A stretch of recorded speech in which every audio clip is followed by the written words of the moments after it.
And Elisha the prophet called one of the sons of the prophets and said to him, "Get yourself ready. Take this flask of oil in your hand and go to Ramoth Gilead. And when you arrive at that place, look there for Jehu the son of Jehoshaphat, the son of Nimshi, and go in and make him rise up from among his associates, and take him to an inner room. Then take the flask of oil and pour it on his head and say, 'Thus says the Lord, I have anointed you king over Israel.'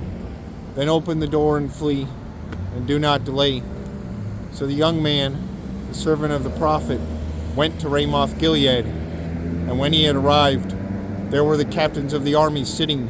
And he said, "I have a message for you, commander." Jehu said, "For which one of us?" And he said, "For you, commander." Then he arose and went into the house, and he poured the oil on his head and said to him, "Thus says the Lord God of Israel, I have anointed you king over the people of Israel. You shall strike down the house of Ahab your master, that I may avenge the blood of my servants the prophets, and the blood of the servants of the Lord at the hand of Jezebel.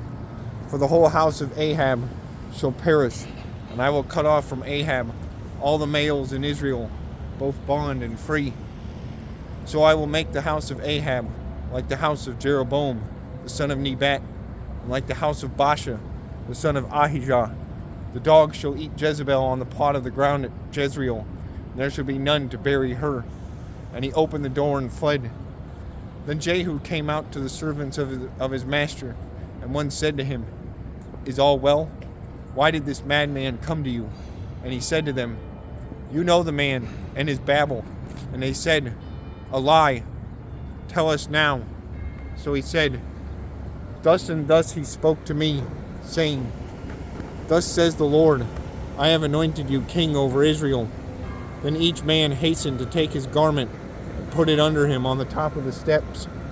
And they blew trumpets, saying, "Jehu is king." So Jehu, the son of Jehoshaphat, the son of Nimshi, conspired against Joram. Now Joram had been defending Ramoth Gilead, he and all Israel, against Hazael, king of Syria. But King Joram had returned to Jezreel to recover from the wounds which the Syrians had inflicted on him when he fought with Hazael, king of Syria. And Jehu said, "If you are so minded, let no one leave or escape from the city, and go and tell it in Jezreel." So Jehu rode in a chariot and went to Jezreel, for Joram was laid up there, and Ahaziah, king of Judah, had come down to see Joram. Now a watchman stood on the tower in Jezreel, and he saw a company of Jehu as he came, and said, "I see a company of men." And Joram said, "Get a horseman, and send him to meet them, and let him say, 'Is it peace?'" So the horseman went to meet him, and said, "Thus says the king, Is it peace? What have you to do with peace? Turn around and follow me." So the watchman reported, saying, "The messenger went to them, but is not coming back." Then he sent out a second horseman, who came to them and said, "Thus says the king, Is it peace?" And Jehu answered, "What have you to do with peace? Turn around and follow me." So the watchman reported, saying, "He went up to them and is not coming back. And the driving is like this driving of Jehu, the son of Nimshi, for he drives furiously." Then Joram said, "Make ready." And his chariot was made ready.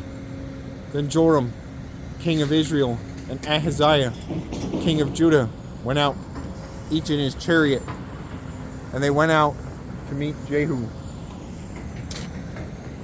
and met him on the property of Naboth, the Jezreelite. Now it happened, when Joram saw Jehu, that he said, "Is it peace, Jehu?"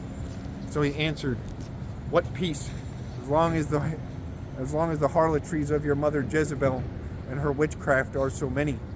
Then Joram turned around and fled, and said to Ahaziah, "Treachery, Ahaziah."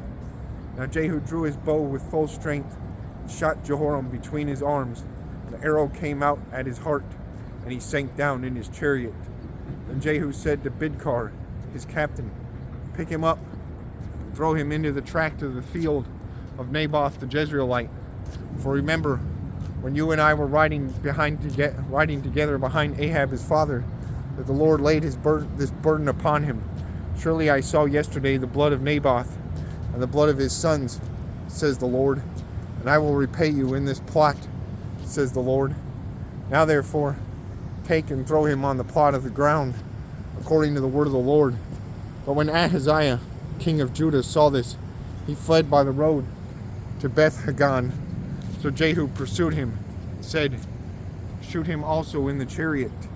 And they shot him at the ascent of Gur, which is by Ibleam.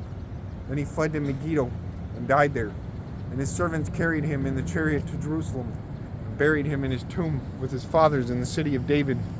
In the 11th year of Joram the son of Ahab, Ahaziah had become king over Judah.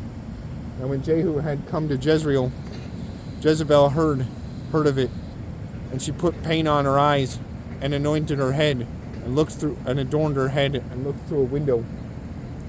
Then, as Jehu entered at the gate, she said, is it peace, Zimri, murderer of your master? And he looked up at the window and said, who is on my side? Who? So 2 or 3 eunuchs looked at him. Then he said, throw her down.